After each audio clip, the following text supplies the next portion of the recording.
எப்பொழுதும் ஒன்றை புரிந்து கொள்ள வேண்டும். பாவம் சம்பந்தமான தொடர் ஈடுபாடு ஒருவருக்கு இருந்து அவர் அதில் மூழ்கிவிட்டால் அவருடைய மனசு அவருக்கு ஒன்று சொல்லிக்கொண்டே இருக்கும். நான் நிர்பந்த சூழல்ல இருக்கிறேன், நிர்பந்திக்கப்பட்டிருக்கிறேன், எனது நிலைமை அப்படி, இப்படி சொல்லிக்கொண்டே இருக்கும். அதனால அல்லாஹ் ரப்பல் ஆலமீன் குர்ஆன்ல ஒரு வசனம் சொல்றான், அம்மை யுஜீபுல் முத்தர்ர இதா தஆஹு வ யக்ஷிஃபு ஸூ. நிர்பந்திக்கப்பட்டவனுடைய பிரார்த்தனையை அங்கீகரிக்கிறானே அந்த இறைவன் என்று சொல்லி அல்லாஹ் தஆலா என்ன செய்றான், சொல்லி காட்டுகிறான். எனவே நாங்க நினைக்க கூட நிர்பந்திக்கப்பட்டது கஷ்டத்தை மட்டும் குறிக்காது. ஒரு மனிதனுடைய உள்ளம் ஷைத்தானோடு போராடி கொண்டே இருக்கிற என்றால் அவன் மிக முக்கியமாக முற்படுத்த வேண்டிய ஒரு மிக முக்கியமான ஒரு அம்சம் என்ன தெரியுமா? துஆ. அல்லாஹ்ட்ட யா அல்லாஹ் என்னை இந்த பாவத்தை விட்டு தூரமாக்கு, இந்த பாவத்தை விட்டு என்னை தூரமாக்கு, என்னை தூய்மையாக்கு அப்படி என்ற துஆ கேட்க வேண்டும். இறைவனிடத்துல நிறைய இந்த துஆக்களை நாம் என்ன செய்யணும், கேட்கணும். பாவத்தை விட்டு தூரமாக்கு என்பது நீங்கள் துஆ கேட்பது மிக பிரதானமான அம்சம். முயற்சியோடு மாற்றத்தை நோக்கிய எதிர்வோடு நீங்கள் இந்த மாதிரி அதாவது இறைவனிடத்துல பிரார்த்தித்தல் என்பது மிக முக்கியமான ஒரு அம்சம். அதே போன்று சகோதரர்கள் நம்ம புரிந்து கொள்ள வேண்டிய விஷயம் நான் சுருக்கமாக சொல்லிக் கொண்டு போகிறேன். மிக முக்கியமான இன்னொரு அம்சங்கள் ஒன்றுதான் பாவங்களுக்கான வலா தக்ரபுஹா, நெருங்க வேண்டாம் என்ற பகுதியில் அடங்கக்கூடிய இன்னொரு மிக முக்கியமான ஒரு அம்சம் என்னன்னா, நான் அதுல ஆரம்பத்திலே சொல்லியிருக்க வேண்டும். என்ன அம்சம் என்று சொன்னால், இந்த மாதிரி ஹலாலான வழிகள் நம்மளை ஹராமான ஒரு வழிக்கு கொண்டு போய் சேர்த்து விடுகிறதா நம்ம தவிர்த்துக் கொள்ளணும் ஒன்று. அதுல உள்ள ஒரு விஷயம்தான் நெருங்க வேண்டாம், சிந்தனை நெருங்காமல் இருப்பதற்கான ஒரு வழிகள் ஒன்றுதான் முடிவுகளை யோசிப்பது. இந்த பாவத்துடைய முடிவு ரிசல்ட் என்ன? ரசூல் ஸல்லல்லாஹு அலைஹி வஸல்லம் ஹதீஸை வைத்து நிறைய அறிஞர்கள் சொல்லக்கூடிய ஒரு விளக்கம் பாருங்கள். சுப்ஹானல்லாஹ். ரசூல் ஸல்லல்லாஹு அலைஹி வஸல்லம் ஒரு இளைஞர் வருகிறார். வந்து அல்லாஹ்வின் தூதரே, நான் என்னது இதன் லி பிஸ்ஸினா, எனக்கு விபச்சாரத்துக்கு அனுமதி தாருங்கள் அப்படின்னு கேட்டான். சஹாபாக்கள் கோவப்பட்டுட்டாங்க. அவரை கண்டிக்கிற அளவுக்கு போறாங்க. ரசூல் என்ன சொன்னாங்க, விடுங்கட்டான். இங்க ரசூல் ஸல்லல்லாஹு அலைஹி வஸல்லம் அவர் ஜினாவை நெருங்காமல் இருக்க செய்த வேலை என்ன? சிந்தனை ரீதியான ஒரு விஷயத்தை செஞ்சாங்க. ஒன்று ஹலாலான ரூட்டுக்கள் ஹராமுக்கு போய் அடைவதை தவிர்த்தல். இன்னொன்று என்ன, அவருக்கு ரசூல் ஸல்லல்லாஹு நெருங்காமல் இருப்பதற்கு சிந்தனை ரீதியான ஒரு வழிகாட்டல். என்ன? முடிவை பற்றிய வழிகாட்டு. முடிவை பற்றிய வழிகாட்டல். ரசூல் ஸல்லல்லாஹு அலைஹி வஸல்லம் சொல்றாங்க, அத்துஹிப்புஹு லி உம்மிக், உங்களது தாய்க்கு நீங்கள் இந்த விபச்சாரத்தை விரும்புகிறீர்களா அப்படின்னு கேட்கிறார். லா வலல் நாசு யுஹிப்புனஹும் லி உம்மஹாத்திஹிம், மக்களும் கூட இதை என்ன செய்ய மாட்டார்கள். இல்லை என்றார். ரசூலுல்லாஹ் சொல்றாங்க, வலன் நாசு யுஹிப்புனஹு லி உம்மஹாத்திஹிம், நீ எப்படி விரும்பவில்லையோ அதுபோல மக்களும் என்ன செய்யல, தங்கள் தாய்க்கு அந்த மாதிரி விபச்சாரம் நடப்பதை விரும்பவில்லை. ரசூலுல்லாஹ் கேட்கிற கேள்வி ஒரு இன்னும் சொல்ல போனால் அந்த நபருடைய விளக்கத்துக்காக ரசூலுல்லாஹ் அப்படி கேட்கிறாங்க. இல்லைன்னா நபி அவர்கள் இதை மாதிரி ஒரு கேள்வியை ஆரம்பிக்கவே மாட்டாங்க. இந்த மாதிரி வார்த்தை பிரயோகத்தை ரசூலுல்லாஹ் பேசவே மாட்டாங்க.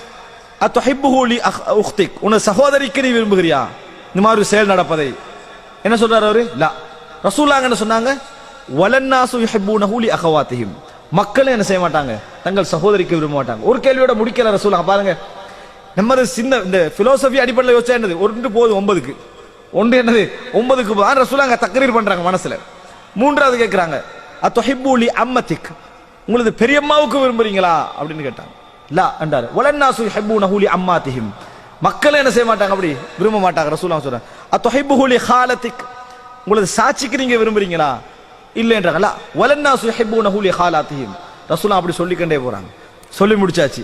சொன்ன பின்னால் அவர்கிட்ட எதுவுமே ரசூலுல்லாஹ் கேட்காம இதயத்துல கை வைத்தார்கள். ரசூலுல்லாஹ் அவருடைய இதயத்துல கை வைத்து, அல்லாஹும்ம தஹ்ஹிர் கல்பஹு வஹஸ்ஸின் ஃபர்ஜஹு வக்ஃபிர் தம்பஹு. ரசூல் ஸல்லல்லாஹு அலைஹி வஸல்லம் சொன்னாங்க, அல்லாஹும்ம தஹ்ஹிர் கல்பஹு, யா அல்லாஹ் இவரது இதயத்தை சுத்தப்படுத்துவாயாக, இவரது இதயத்தை சுத்தப்படுத்துவாயாக. வஹஸ்ஸின் ஃபர்ஜஹு, அவரது கற்பை பாதுகாப்பாயாக.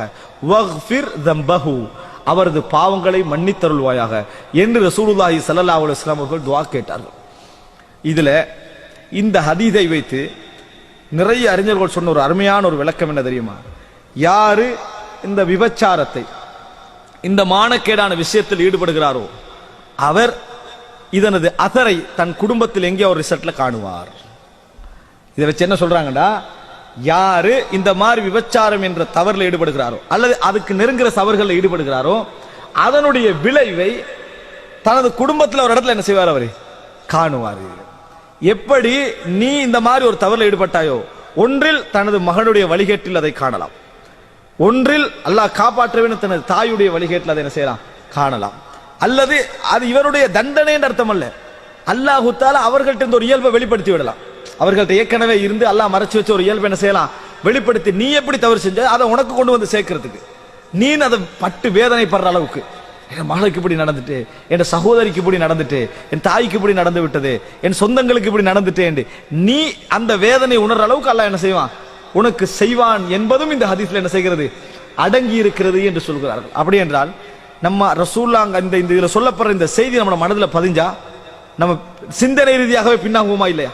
சிந்தனை ரீதியாகவே மனிதனுக்கு என்ன செய்யும் ஒரு நிலைமை ஏற்படும். எனவே அன்புள்ள சகோதரர்களே, வலா நெருங்க வேண்டாம் என்று சொல்லக்கூடிய எல்லா விஷயங்களும் இஸ்லாம் அஸ்பாபுகளை காரணிகளை கவனிக்கிறது என்பதற்கான பெரிய ஆதாரம். أعمى عن ذكر الله، أعمى عن المساجد، أعمى عن كتاب الله، أعمى عن بر الوالدين، أعمى كعموم عن طاعة الله عز وجل. هو يبصر للمعاصي، هو يبصر للذنوب، هو يبصر للمحرمات، للزنا، للفواحش، مقبل إليها. أما الطاعات فهو أعمى.